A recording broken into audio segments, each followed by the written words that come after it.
Welcome back to Tarot by the Bay. I'm David. This is a reading on Kamala Harris and an ABC News Ipsos poll that came out showing her overall numbers are staying the same for about 4% lead over Trump, but her increasing in support from women voters. The overall poll shows Harris edging out Trump 50% to 46% amongst all adults and registered voters. But, and this is a key part here, when it comes to likely voters, and likely voters are voters that have voted like in one of the last 2 or 3 elections. So people who actually make it to the poll, make it to the voting boxes or mailing in their ballots. Harris leads 52 to 46 instead of 50 to 46. So it's actually a 6% lead amongst people who actually go out and vote. And that's important. And these, they're saying these findings are similar to a poll in August, which Harris had 49% of the registered voters support from them, and Trump had 45. So Trump's support from registered voters went up 1 point, and Harris's went up 3 points. Pausing. Unpausing. Sorry, I want to make sure I get this article lined up. In this poll, before the DNC,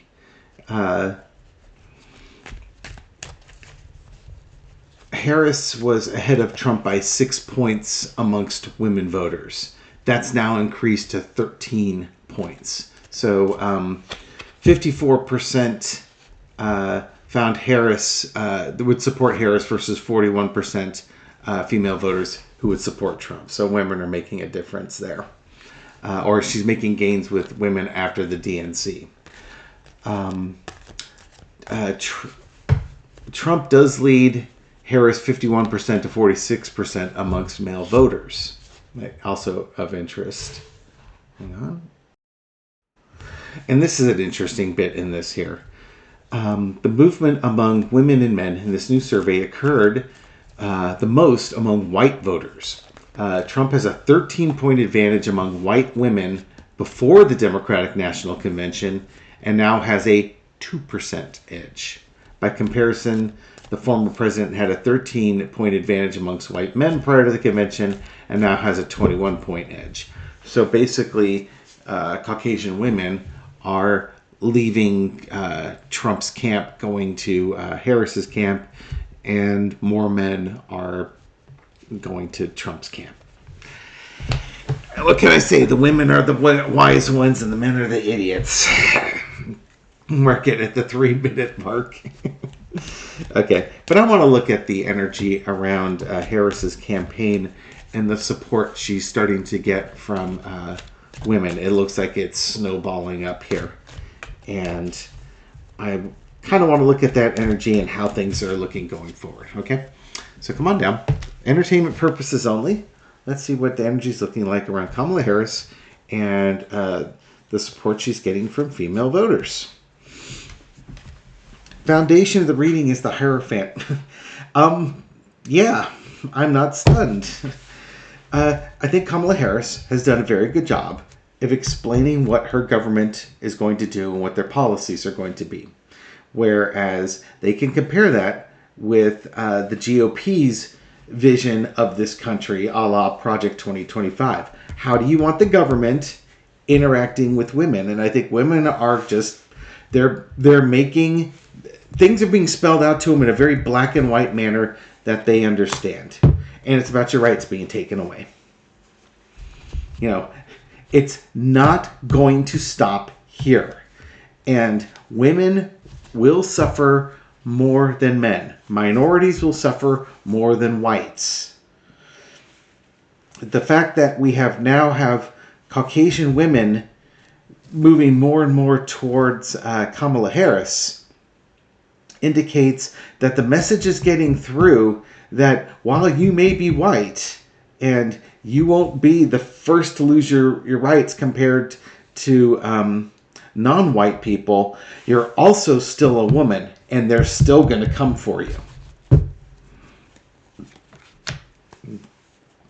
In the past, you got the Knight of Wands.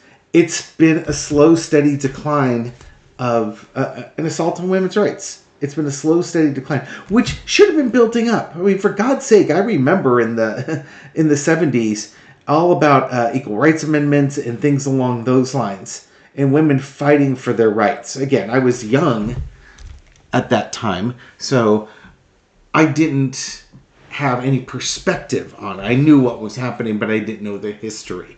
Looking back now at it from a male in his late 50s, I totally get why women were protesting, and they had every right to do so. And it shouldn't have taken that long for it to happen. But that's the problem when you have a patriarchy and you have institutionalized power that favors white males. They don't want to give up the power because they get all the advantages. They get all the control. They get all the benefits. Why would you want to share that? Because, that's low energy stuff. Current situation is the emperor. Who do you want leading your country? Who's going to fight for you? And what's going to happen if Trump gets in? What's going to happen if Kamala Harris gets in? Women can play the tape through. They get it. I think Kamala Harris's Democratic National Convention did a very good job of reaching out. It's, I think one of the reasons why Trump's increasing in white male support is that after watching the DNC, white males feel threatened, because what you had were a bunch of people having joy supporting women and supporting non-Caucasian people. That's scaring the bejesus out of men, but it's causing women. It's basically, the DNC was an invitation to let women join the cause, reaching out and bringing them in. It's not just like Kamala Harris and she's a black woman. It's only for black people. That's not the case. That is not the case at all. Lesson to be learned is the Page of Cups. As Kamala Harris's message comes out and she reaches out and gains support, you're going to see a diminishment on the Trump side of things. The other thing, just looking at this, on the low energy, if you have a GOP government, they're a false friend. They have promised things, but they're not sincere promises, and it only really appeals to, crazy people. They talk out both sides of their mouths. Project 2025 is going to be horrific for people. As information comes out, people are repulsed by that program and move away from it. Now, there could be, again, young white men who aren't impacted by these changes, or at least they're not wise enough to understand that while they may not be directly impacted by those changes, they will be impacted by those changes. All it takes is for one of their sisters or one of their daughters to be subjected to something that Project 2025 says they now have to deal with, and they have no options before they open up their eyes. They're just not wise enough to play the tape all the way through and see how the consequences impact them. The outcome is the Hermit.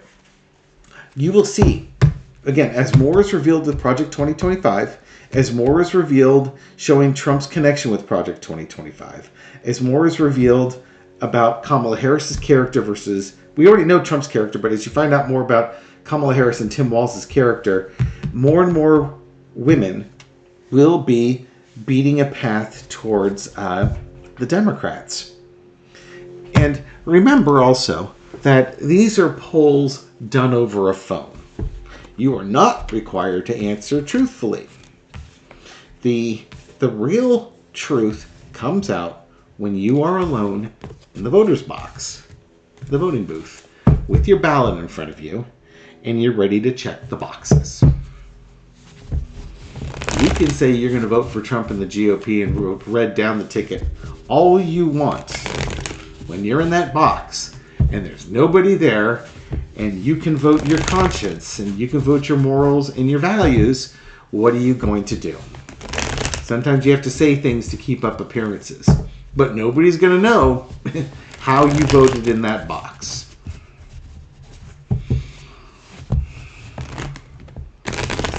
Shuffled here.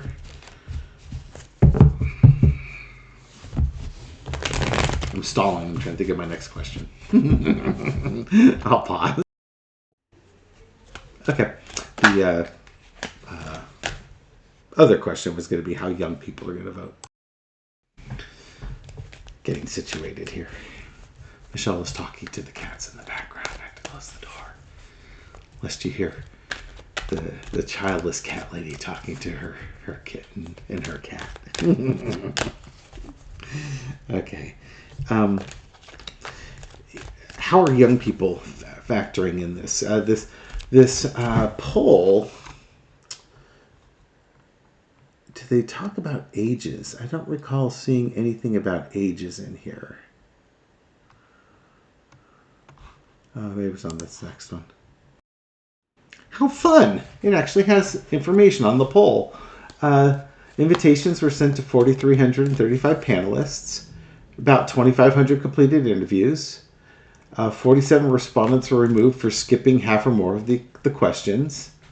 The survey includes oversamples of 110 black respondents, 124 Hispanic respondents, and 122 people aged 18 to 29. Within these groups, scaled to their correct proportion of the population. Oh, okay. So they basically found that in this poll it went to more black and Hispanic people and younger people. So they had to taper down the numbers to their population weighting. That makes sense. But this is where the bias in the poll could be in. Like, okay, let's say you taper it down, but maybe these are really, really motivated voters, right? So you could be over tapering things down.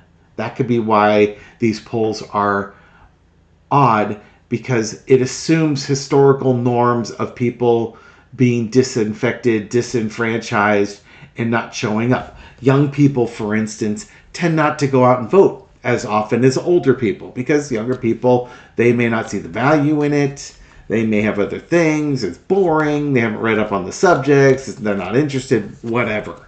They're not as engaged. Historically, this crop of young people under 30, they're a different beast. They are a different beast. I'm kind of curious what the numbers look like back in the flower power days. Just saying. Black people and Hispanic people, okay, they might be overrepresented, but are they more motivated to vote? And they might have more reason to vote. So that's actually really cool that they've got some breakdowns like that. So that's something to look at here. But I'm going to ask about young people, but then I'm going to follow up with this poll and find out, is this poll, actually I kind of want to know now, is this poll not showing accurate numbers because of their weighting of these demographics to the population? You know, again, if they just sent it to white evangelical males in the southern states, you're going to get big different poll numbers relative to that. So I understand the logic. But is this what's causing an unexpected bias? Five of Cups. Yeah, I would say, yeah, it is. It's kind of like, what if you had 5 cups that worked before? 3 things don't work anymore. And funny how I just covered 3 groups. You know, young people, blacks, and Hispanics. You know, maybe it still works for white and women, but it doesn't work for like these, or it doesn't work for these other groups. So I think there's a problem there with it. It's not that the polls are biased. They're out there doing the work, trying to get valuable information. But their information isn't as accurate as it could be because the model needs to be adjusted. Things have changed more quickly than the model can take into account. And it's crossed by Donald Trump and the corruption that is the GOP. We have very divided politics. We have a very divided population. And there's all sorts of activations coming on. People who do not like where we're going. I don't know how these polls can get accurate information when truly these are not normal elections anymore. We have an election basically that's saying, do you still want a democracy? How do the polls handle that? In the past, you've got the Seven of Wands. The polls were pretty good. The polls, they could change the model. Things didn't change as much, but the polls were more accurate than not. They could see what the challenges were historically and make adjustments to the polls, like normalizing data to population centers, and get pretty reasonable information. Current situation is the Three of Wands, but just like the Three of Cups, the Five of Cups here, with 3 cups down, they need to take action on data coming in from like at least 3 different sources. Because it's like the information that comes in isn't aligning with what they were able to do before. Changes need to be made. Overarching energy, the Six of Wands. Look at all these fire energy cards here. Polls are snapshots and can be pretty good predictors of who's going to win an election or how initiative is going to fare when voted on. But if you have errant poll numbers, you can cause problems with the electorate because maybe people get disappointed. They can't believe that their candidate they want to win isn't winning, so maybe they're discouraged and they don't go out and vote. That's kind of a form of voter suppression. So what this is saying is that polls can be used as tools of voter suppression. So, and I think Trump's campaign has understood that. Remember all those fake polls and only believe my polls and what I tell you? I think Trump, it would not surprise me even a little bit, especially the Rasmussen poll, that Trump commissions polls, pays for polls to be commissioned. That gives him great numbers and it dissuades others. But not only Trump, it's the media reporting on it. If the media wants Trump to win, then they can report about disappointing poll numbers for Harris. It's when you get independent polls that are respected that change that narrative. The news media can't spin it too much, or else you run into issues like Fox News is going to run into. More wands. Lesson to be learned is the King of Wands. It doesn't matter what the polls say. It matters how people vote. And people voting makes the difference. Are the polls incorrect because of this bias? Yeah, I think they are. And something needs to be done to correct it. But it could be that folks on the ground know this and know how to correct it, but the people who publish these polls may not want it corrected for their own reasons. Outcome is the Six of Cups. Polls are very simplistic in that they chew up complicated information and give it to us in a very simplified package. The problem, it's great if the information coming out is packaged in a manner that it's to get you the information you need on complicated matters, so you have a better understanding of like the temperature of the country and how people are feeling about things. But in the wrong hands, with the wrong intentions, it can be used to create a false narrative. Propaganda, basically. A form of propaganda. All right. Coming back onto young people here. And then, with the Six of Cups, that's about young people. It's also about, giving the gift to a younger person. And maybe it might be targeting younger people the most, because younger people will vote Democratic versus Republican. Generally speaking, it's a higher support for the Democratic Party. How accurate is the polling for young people? Should it be adjusted? as much as it is. I think those three groups, it's not just young people, it's those three groups. 5 of Swords, 4 of Coins, the Fool card. Yeah, it's with like those three demographics that I just read to you, blacks, Hispanics, young people, this by adjusting their numbers, you're actually obscuring really what's happening. I would venture that you're going to see a lot of young people, black people, and Hispanic people going out to vote. They're the ones who are under assault. Women are under assault too. Don't get me wrong. We just did that. But these are the folks that are having their values and things restricted in a system that, winner takes all, and they're going to tell you what to do. They don't want young people, they don't want blacks and Hispanics exercising their power, because if they did, they would control elections. They would have power. They would have say. They would elect leaders who follow their mandates, as opposed to the wealthy people who want their mandates followed. Are all polls evil? No. Are they flawed? It looks like it, and it looks like the biggest flaw is either because there's an intent to suppress votes of, an intent to suppress information showing that certain initiatives or certain candidates have much wider support than what the poll is suggesting.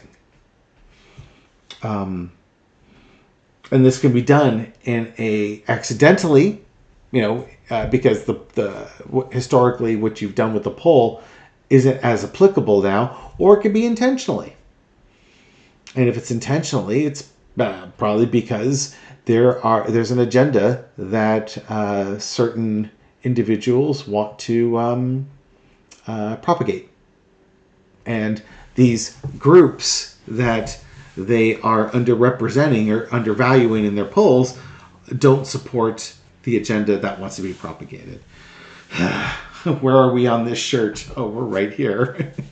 Anyways, so take polls with a grain of salt.